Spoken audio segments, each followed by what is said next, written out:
You're listening to the No Labels, No Limits podcast with best-selling author Sarah Box, where you get the inside scoop on the steps action takers and decision makers take to align their purpose to their principles and achieve their goals in business and life. We focus on the mantra, no labels, no limits, no excuses. Each week, you'll hear from remarkable guests who have overcome challenges and obstacles to succeed in the face of adversity. By listening to their stories, you'll get practical tips, tools, and resources you can implement today to bust through your own internalized prisons of worry and doubt.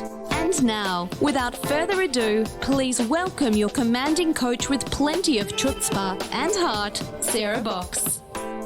Hi, this is Sarah. Thank you so much for downloading this episode of the No Labels, No Limits podcast, a podcast all about shedding your limiting labels and beliefs so you can lead fulfilling, meaningful, and purposeful lives. We all want to do that. And I believe without a doubt, we are actually each capable of a lot more than we give ourselves credit for. So let me start by asking you a question. This is a kind of a riddle me that type of question. What do you think a ninja four-leaf clover spotter has in common with a springtime dandelion party planner? Noodle on that for just a minute. But I will tell you that they are both superpowers of today's guest. So we'll find out a little bit more about what those are later. But let me tell you that this episode marks the first in a 5-part series that we have specifically designed to roll out over the next 5 weeks on heart-centered storytelling. Why does that matter? Because we are all communicating in different ways through different mediums with people about concepts and things that truly make a difference in the world. So we're starting off today, we're beginning with an author who loves to connect and enchant her readers and their parents with her books and her activities. So let me tell you a little bit about today's guest. Christie Wright Wild, and that is an alliteration to say slowly.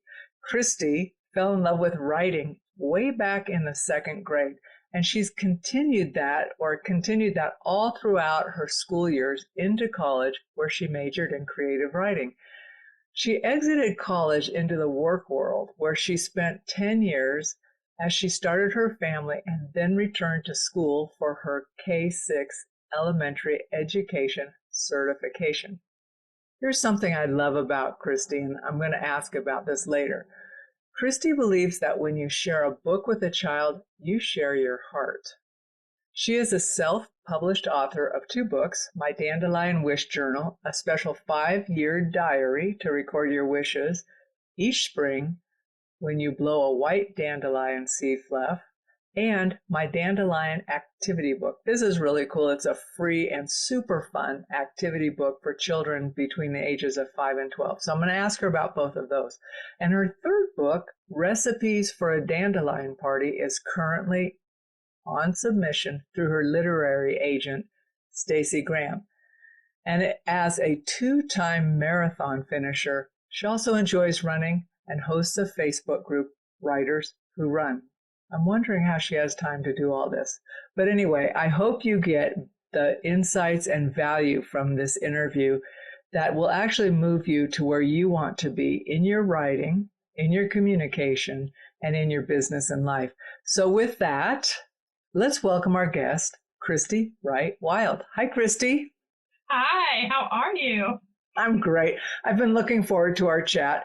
And folks probably don't know, Christie and I, our paths intersected on business, where I reached out to her. She offered up, hey, anybody need help with this? And I raised my hand and said, I do. And I have had such fun working with Christie, but also learning from her. Screen sharing is a great venue for learning how people's brains work. But Christie, I love to start asking all my guests this question. Is there something that you do every day that keeps you heading in the direction of your goals and dreams? Ooh, something that I do every day that leads me in the right direction. Well, I use Michael Hyatt's Full Focus Planner. too. I love it. Which version do you use? Okay, well, I had this is the fancy looking one. Yep. Got polka dots in the back. There's the green, the red, the bold. Isn't the bold line? The bold. The leather. But I had the other one first. Like, I tried this planner back in 2019, 2018. I don't know. I didn't even use the full month. I couldn't get into it. But last year, about a year ago, I was able to get back into it. I'm like, okay. And at this time, it worked. But I also have daily affirmations. There's like 30 or so. I try to do them every day. I'm not a perfectionist on it. So that kind of starts my day off, just to kind of remind myself of the things that are important, you know? And then I also have something called end of workday questions. And I'm trying to I got a couple dozen of those. But these are questions that I ask myself close to the end of the day that like helps me stop working. I have found when I actually read the questions, it makes a huge difference. Can you give me an example of a couple of your questions? Because I could use some to stop working. I love working, so stopping is harder than starting. So like, did I accomplish my daily big three? Which that, of course, comes from the Full Focus Planner. Where will my life be tomorrow if I continue doing what I am doing right now? Because it's all about stopping work. Like, that's my problem in life. What do I want to do tomorrow morning? Why do I want to finish this now? Can I find a stopping point now and finish this tomorrow? Why do I want to get up at 6 a.m.? Remember how much you love your morning routine. You know, things like that. So, like, it goes on. But those are a couple of things that I try to remember to do. That's great. And I will be asking myself some of those questions. I try to have the same shutdown routine every night, but it varies. And I love those questions, Christie. So thanks for sharing them. Yeah. I have another kind of off-the-wall question for you before we dive into all your super skills. I want to talk a little bit about your superpowers. First of all, how did you get to become known as a ninja four-leaf clover spotter and also a springtime dandelion party planner? Okay. Well, the four-leaf clover one is my self-proclaimed ninja skill. Because everyone's like, share what kind of special talents you have. And I'm like, okay, I'm just going to tell people that I can find four-leaf clover is really, really good. So I remember one time when I was 12 years old, we went to church. We went like Wednesday night youth activity kind of thing. And I was walking around outside and I found like 18 four-leaf clovers in 1 hour. And I don't even sit down in the grass and park and look for them. I'm walking and I spot them. I'll have to take a step back and then I get it and I just bend over and pick it up. Oh, well, so that's pretty interesting. You take a step back and then you see it. No, well, I see it, but it's like by the time I register in my brain that I've seen it, I have to take one step back because I've already passed it at that point. And then it's like right there where I saw it. Interesting. I wonder how that translates to your end of day closeout. Anyway. I've collected hundreds. I have boxes all throughout my house where I've got dried four-leaf clovers. I don't even know how many I have. And what's up with the springtime dandelion party planner? So that kind of goes along with my book that's on submission, which one caveat, it's actually not on submission anymore. I haven't updated my website, but it was on submission for like a year. And so we haven't completely given up. We've just shelved it for the time being. So we have a different book on submission right now. And that book is called Recipes for a Dandelion Party. And so it's just, I think there's 7 chapters. And each chapter talks about the dandelion in different ways. So like the history of the dandelion and let's see, dandelion poetry, dandelion ways you can like make the wreath, and you can like so there's 3 different dress up ways that you can be like a flower wreath girl, and I don't remember all the terms, But and so it's basically for children, at springtime, they collect all the dandelions and they can throw a party, invite their friends, and just have a little fun time. And they can make their own invitations and do a centerpiece and put on a performance for everyone, the poetry, and play games and act. And then the biggest thing of all, of course, is to make dandelion food. So there's dandelion fritters and a salad and raspberry tea, dandelion tea or whatever. Okay, I'm really turning left on you here because I was in the grocery store over the weekend I have to shop for the produce because I can't stand running out. So the produce guy is stocking all the fresh produce that's come in, and he's right by where I want to be. And I said, "Are those dandelion greens you just put up there?" And he goes, "Yep." And I go, "How do you cook them, or how do you prepare them?" He goes, "Okay, honestly, most of the people who buy these give them to their birds and turtles." I said, "So you don't know how to prepare them?" But it was so funny. And now you talk about dandelion recipes, and I'm just so intrigued. Yeah, I mean, it is intriguing. So as far as how to cook the dandelion greens, most people, you just put them in salads. Like you mix it with other greens. Chop them up raw and put them in salad. Yeah. Okay. You could also put it on like a sandwich, kind of like lettuce. They're kind of bitter unless they're like from a young like radicchio and that type of thing. Yeah, and then you can just cook them like fried collards or whatever, just oil. Okay, so folks listening to No Labels, No Limits, sometimes I go left, but I couldn't resist because those were two topics that came up in such a short period of time, days, that I just thought, okay, I'm going to ask someone who probably knows. And it wasn't my grocery guy. Although I promised when I found out information, I'd share it with them next time I saw him. So let's get into writing. So how did pursuing your K-6 elementary education certification lead you to writing children's books? What was because you'd always loved writing, but what was the kind of transition for you in your journey there? Yeah, I mean, like you mentioned, there was a 10-year period where I didn't write anything. Part of that was just young, finding the next job, that kind of thing, just time, being married, all that stuff. But then another part of it, which I didn't really realize until later, was that my professor for my senior thesis, it was actually a project, so I wrote a novel, half a novel technically, for my senior paper. But when I got my grade back, I pulled it out of the manila envelope, saw his reply, and there was a big fat B on there. I was like, oh, a B? Okay, well, I can live with a B, whatever. It's senior, I'm graduating, done with it. But the comment under that B was something to the effect of, this to me still does not seem to be a professional quality. And it just I don't know, it just messed my brain up subconsciously where I just didn't write for 10 years, So part of that 10-year period was 6.5 years I spent going back to school part-time to get my teaching education for K-6. And I don't know, there's something about it. When I went to college the first time, the only thing I could say was, I'm not going to be a teacher. For some reason, I was dead set against becoming a teacher. But when I did decide to become a teacher, for some reason, I felt very called to do that. I just needed to be a teacher, right? And so 6.5 years, finally get my K-6 license. But part of the stuff that we did during learning that was, reading picture books and reading children's literature, and I just fell in love with it, as a writer too.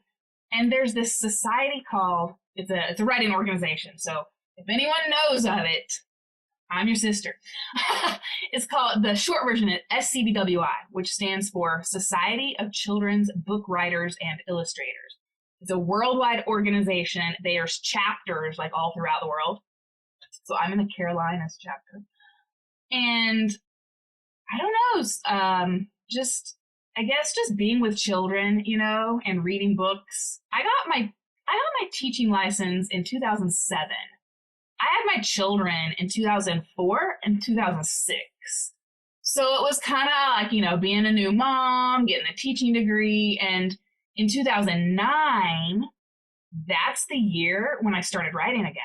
Because my sister invited me to her house to read something that she had written. She's like, I want your feedback. I'm like, oh, this is exciting. Okay, sure. Let me come check it out. And it was 10 years, since I had stopped writing. And after I read it, I was like, dang girl, this is good. Like, it was really good. It was fictional, but kind of based off of her own life, past experience and all that. But she just writes really, really well. And that just got me inspired. And I went back home. I pulled out all my old writings and was just inspired to start writing again. So I looked at all my poetry. I looked at my novel. I read some short stories. And then I had snippets of ideas here and there. And this is the cool part. The idea for the recipes for a dandelion party was in there. So how cool is that? Well, it goes to show that we create things that we either discount or forget about, and sometimes we need to rediscover them. Yeah. That is cool. And it's great that you kept all that information in your journals. Yeah. When not so much journals, but notebooks, folders, whatever. But Right. when I ran across that idea again, I was like, oh yeah, I remember this idea. That's actually still a pretty good idea. I should do that. Yep. Sometimes you need to percolate them. Say what? Sometimes those ideas, the second time you look at them, you were kind of amazed. You're thinking, wow, that was good then. I think it's better now. Yeah. So, you say that when you share a book with a child, you share your heart. Why do you say that? I don't know if I was trying to come up with something clever for my website or if it has deeper meaning. Now, it really could likely have some deeper meaning. And I'll just share a quick story, which probably will be the deeper meaning. So, my parents got divorced when I was, 4 years old. And I just have this little tiny memory of sitting on the front porch, I don't think it was a covered front porch. In my memory, it was a cement patio, with 2 or 3 steps. And so we were sitting out there. It was a sunny day, and my mom was reading me a book, like a picture book, with pictures. And then she got in her car and drove away, and there was dust trailing behind her and everything. That's pretty much all I remember. But the strange thing of it is, that's the only time I remember my mom ever reading me any kind of book. And I later asked her a couple of years ago, actually. I said, hey, Mom, did you used to read to me a lot or what? She's like, yeah, I read to you all the time. I'm like, okay, because I only remember one time. When you read a story, picture books are meant to be read aloud to children. And the ideal age for a picture book is ages 4 to 8. And a lot of those children, if it's your own child, they will likely be sitting in your lap or snuggled up real close. Teachers often use picture books, to start a lesson plan or something like that too, even if they're older kids. But they all still want to see the pictures, So you have to sit there and hold it and turn the pages. I can't see, and everyone's. But the story, the messages, the heartfelt feeling of sharing a story. To me, it feels like even if you're not the one writing the story, if you're just reading a story to someone, a child, you really do share, in that moment in time, you're sharing your heart with each other almost, And so I just think it's important that children are read to, and it also helps them, learn how to read, not necessarily learn how to read, but when they connect with those emotions, when they were being read to, it gives them a higher chance of becoming a lifelong reader. Because of the associations? Yeah. So that's so funny you say that. I remember being read to as well. And you're right. When I think about it, I can remember the messages in the thing, but I mostly remember the pictures. And there was one book my mom read to us from. And when, before she passed, what kinds of things do I want? I want that book. Have I read it again? No, I want the pictures. Right. Because they're just evocative and they remind me of being a kid and all the lessons that then spun out from those stories through her. So let me ask you, this, and I want to come back a little bit later and talk about your Dandelion book, because I know you've got a cool offer for us. But, you know, writing books and self-publishing, which you've done a couple of times, is not a breeze, right? It takes focus and it's work. So what did you learn through that journey? Well, it took me, I actually used to be anti-self-publishing. Like, I still am a little bit. Would you say you were a self-publishing snob?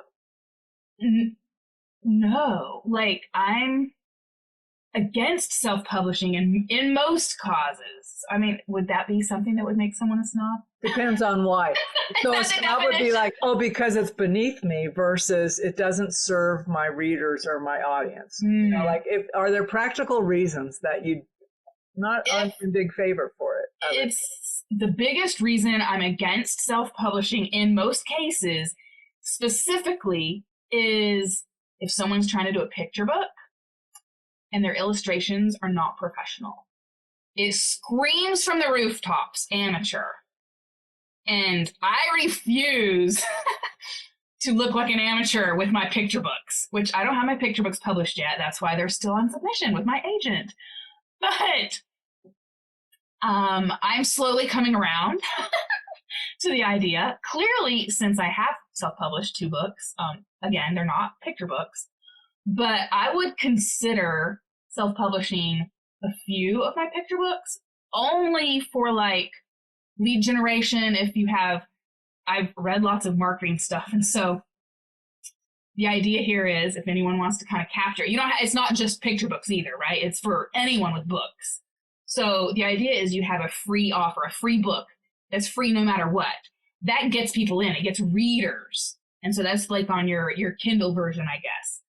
And then from there, like inside that ebook, there's a link that says, hey, you want more free books? Drop your email and you can get 1, 2, 3, however many, free. But then that way now you have their email address. And so then from the email, then you can offer them a book for sale, you know? So it's a business strategy as well. It is a business strategy. Yep. And so I have to I'm looking up here at the wall and I have like 4 different books. Like, okay, one of them would be the free, the 2 would be for the email, and then the 4th one would be like the one for sale. But finding an illustrator, like I can find one, but they're expensive because it's not the same, like self-publishing with a picture book. It's not going to be the same process with, say, traditionally, because a traditionally published picture book, the author and the illustrator basically split the royalties half and half. But if you're self-publishing, you pretty much have to pay the illustrator whatever flat fee the 2 of you agree upon in order to make it work. So anyway, that's kind of why I'm anti-self-publishing for picture books. But if it's nonfiction, say like for my Dandelion Wish Journal, I mean, it did take me a while to like figure it out. I do have a friend, and she self-published lots of books. And I'm like, wow. And most of hers are nonfiction. She just had one picture book that she self-published. And it's got a really lovely little message, for children. But I kind of reached out to her. I'm like, so how easy was it? How hard was it? What did you do? How do you get started? And once I got to researching about it, just go to Kindle or Amazon, KDP. Kindle Direct Publishing, I guess is what KDP stands for. Yep. But anyone can go on Amazon and research it. And once I got to research, I was like, oh, not near as hard as I thought it would be. But no, it was still the time-consuming. production piece is not as hard. The writing, you still have to write. Oh, yeah. Yeah. I mean, they're both tricky. Like, the writing part is going to take a long time, editing, fixing, all that kind of stuff, especially if it's, well, my Dandelion Wish Journal is a different kind of book. Let's talk about that a little bit. So that way our readers can so let me just back up and do a little recap. So you've both self-published and you're in the process of a traditionally published book, which is on the shelf for now, but you've got another one with your agent. Your preference, especially for picture books, is that the quality of the illustrations is professional. And if you're willing to foot the bill for that yourself, then you can hire out and get that done and self-publish. But if you're not, you have to look for more traditional publishing so the quality of your book is not compromised. Would you say that's a kind of a good recap of where we are so far? Oh, yeah, for sure. There's also the marketing aspect as far as self-publishing versus traditional. Whereas self-publishing, you have to do all of it yourself. Traditional, you get a little help from your publisher. Right. But none of it is work free. I think sometimes people think there's, it's like, oh, I'll hire this out. They're just going to turn around and give you things you have to do. You're the author. There are things you have to do. So, but let me ask you, let's talk about your workbook, your wish journal rather, because, the concept of that is pretty intriguing. So can you share a little bit about that and how the 5-year journey, how you envision that playing out? Yeah. So I have a copy right here, which I know the readers can't see. I mean, the listeners can't see. I write a blog, so I'm talking about readers. I read. But yeah, it's called My Dandelion Wish Journal. So it is a 5-year guided journal, meaning it's not a blank journal with blank pages with lines on the page. So it's not just your standard blank journal. A guided journal is where there is a little bit of content in the book it asks you certain questions and you fill out the answers. And it's kind of meant to be fun, interactive, make you think and write whatever you want to write, but within the confines of the guidance provided by the book. And so it's a 5-year journal, meaning like every year you can repeat the process for 5 years in a row. So specifically, I have celebrations that talks about, you have National Dandelion Day, which happens to be April 5th. So that's right around the corner. And then they can fill out what year it is and what you did on that day. So how did you celebrate National Dandelion Day? And the first bloom of spring, right? So when and where were you when you saw the first dandelion that spring? Every time, I see dandelions, I'm like, oh, there's a dandelion. Oh, there's a dandelion. I always have to point it out. But they always start in March.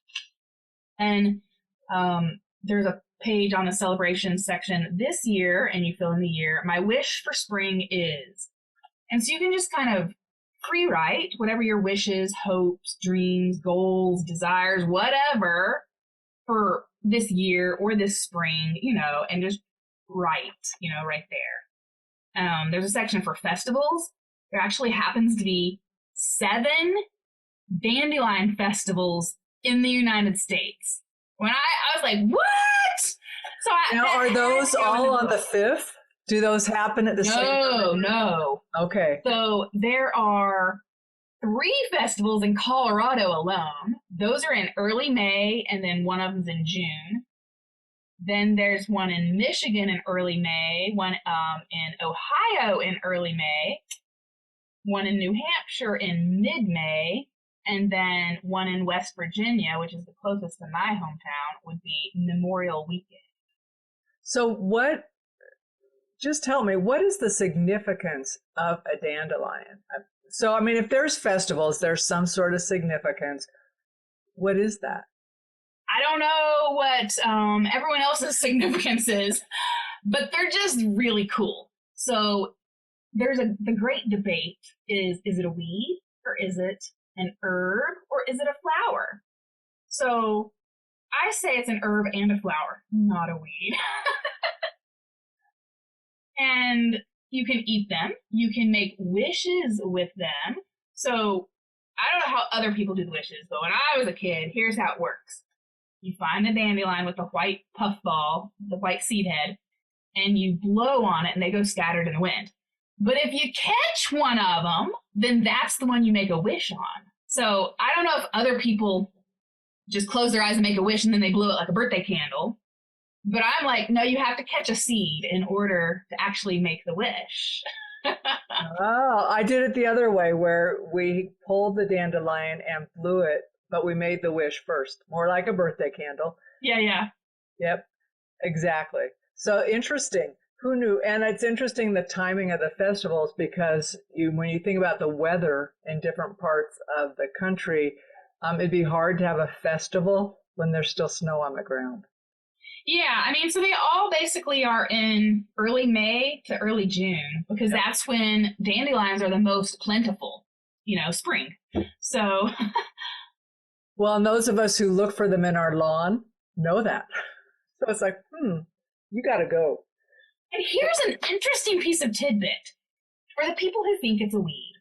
I was watching some videos on YouTube about dandelions, and this guy, a gardener, master gardener, he does his own thing. I was like, what?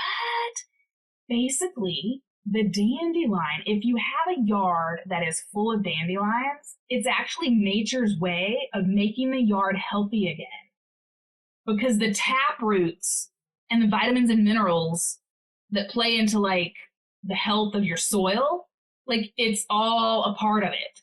So he said, actually, if you have a yard with 0 dandelions, that soil might not be as healthy. And that it goes through cycles. So you might have a lot of dandelions one year, and then maybe 2 or 3 years later, you have 0, or, and it's just nature's way of kind of keeping the soil healthy.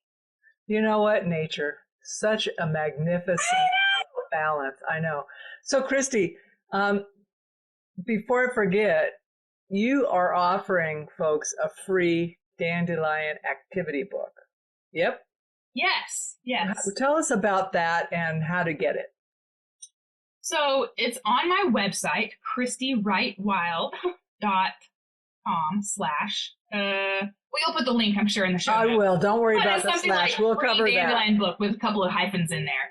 Okay. So something of that nature. But if you go to my website, you can stumble upon it and find it. But it's basically, like a 30-page downloadable activity book, So it's got coloring pages and dot to dots and mazes and word games.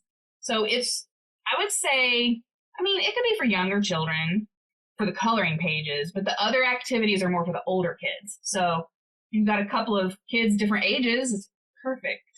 You can even print it out every year and redo it as like that could be your National Dandelion Day fun activity for celebration. Very cool. Did your kids like doing those?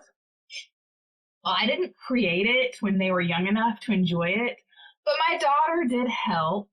Let's see. So the Dandelion book, I published it last year, so in 2020 actually, and my daughter was 13 at the time. And so she helped me pick out some of the pictures and just, give me feedback and advice. She's like, well, I want one.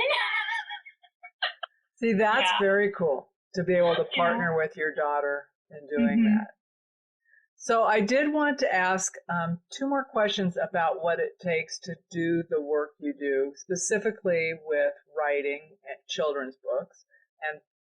But were there times, and I'm thinking about through the self-publishing, but also, through shopping the book that you were shopping and you temporarily put on hold, were there times that you ever wanted to give up?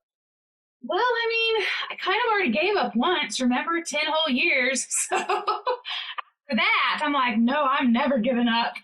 The ultimate dream is to be able to make a living, not necessarily from royalties, because that's like far and few between, let's be honest, but just from other things related to my own writing. So entrepreneurship, just different things of that nature, instead of having to say, work for someone else. So that's the ultimate dream. What was the question again? Did you ever want to give up? Give up. Yeah. So it's I'm pursuing entrepreneurship with the purpose so that I have more time to write, and I'm slowly getting there. It's a very long journey. I started writing back again in 2009. I didn't start even thinking about being an entrepreneur until 2014. And then, I did a Writers Who Run retreat for 4 years, 2016, 17, 18, and 19. Then COVID hit. I'm taking a couple years off, but it's coming back. And so that's part of my entrepreneurship journey as well. But, some books are easier than others and some are harder. And the revision process is, it's long. It's a long revision process. Even if you think, oh, I can write a kid's book, they're only 500 words, you better think again. Because many of my books have well over a dozen different versions, and revisions. Like, it's not as easy as it sounds, and yeah, so. Well, when you think about that, and I would agree, I mean, it was hard to get a first draft of something and then to have it come back and say, I don't understand this and you need to revise this. Like, are you kidding? I've revised it way before you ever saw it. And there's just that process. It's not one and done. The question I would ask you as we wrap this up is, I want you to go back to when you graduated and you got your senior project back. What advice would you give to professors that could help them provide constructive feedback that is honest and yet does not dash people's belief in themselves or even their future potential by a casual remark? Yeah. I mean, the grade, that's the honesty part. Like, okay, fine. And it's subjective, and that's fine. Like, I was not even bothered by the B, like, at all. But professors should understand, especially with writing. So I don't know about all the other all the other professions and things, but especially with writing, because that's like a heartfelt thing. People feel like I poured my blood, sweat, and tears into that project. It was based on personal experience or whatever, right? It's hard. It can be hard for beginning authors to even separate themselves from critiques. And I mean, we did a lot of critiques in college, so like I know all about that. But the feedback, it's like, encourage people, right? Give them something of hope to grasp towards. It's like, I have no doubt you'll one day become, whatever, I actually my dad was dating someone one time, and her name was Lorna. And she was an editor someplace. And she requested to see my poetry. And I gave it to her, and she gave it back. And I still have the little sticky note somewhere. But she was like, you have a gift for theme. Like, develop that. And I'm like, ooh. So, I mean, maybe the professors could try to look for the one thing that's really good and, invite the writer to develop the thing that's really, really good. So I don't know if my self-confidence was low at that point in time or what the deal was. But I mean, in the moment, it didn't feel like it broke me. But like looking back, it's like, well, gee, maybe that's why I didn't write for 10 years. It's subtle. The words that are used have the power to go below our conscious. Like you can have that immediate reaction, but sometimes that stuff sticks. And I do think what you're saying is like give a hope or a glimmer or a focus. And in a different realm, in a business or self-assessment realm, if you really want folks to recognize where they could shore up some things, but also focus on their strengths and develop those. So those are wise words to professors of creative writing or writing in general, and potentially anything else that has that creative place that also needs to be tempered with honest feedback. Yep, for sure. So, Christie, as we wrap this up, what is your preferred way or the best way for people to reach out to you to find out more about what you're up to and learn from you? Well, people can find me, find out more about me either on Facebook. They can go to my Facebook page, my profile, or my website. If they want to connect with me personally, Facebook's probably the best way. I mean, if you go to my website, you can send me an email, so there's that. But on Facebook, if you message me on Messenger, like I'm always on Facebook. I've noticed that about you. I'm always at my computer and I'm always on Facebook. So, yep. Folks, she's really responsive. So if you need to reach her and you're on Facebook, message her. So, and we'll put all those links in the show notes so you don't have to go through them all, Christie. I want to thank you for being our kickoff podcast for this series on storytelling, what it takes, ways to think about it, feedback, because we're going to dive into that on successive episodes this month. And I look forward to talking with you a little bit later in the month. Absolutely. Thanks so much. It was a blast. Thanks. You've been listening to the No Labels, No Limits podcast with best-selling author, change agent, and strategic vision coach, Sarah Box. You can grab the show notes and find out how to work with Sarah at sarahbox.com/No Labels, No Limits podcast. We'd love this podcast to reach as many people as possible. So please remember to rate, leave a 5-star review, and share the podcast with someone you think would get value from this conversation. Until next time, keep taking those daily action steps to align your purpose to your principles and achieve your goals in business and life.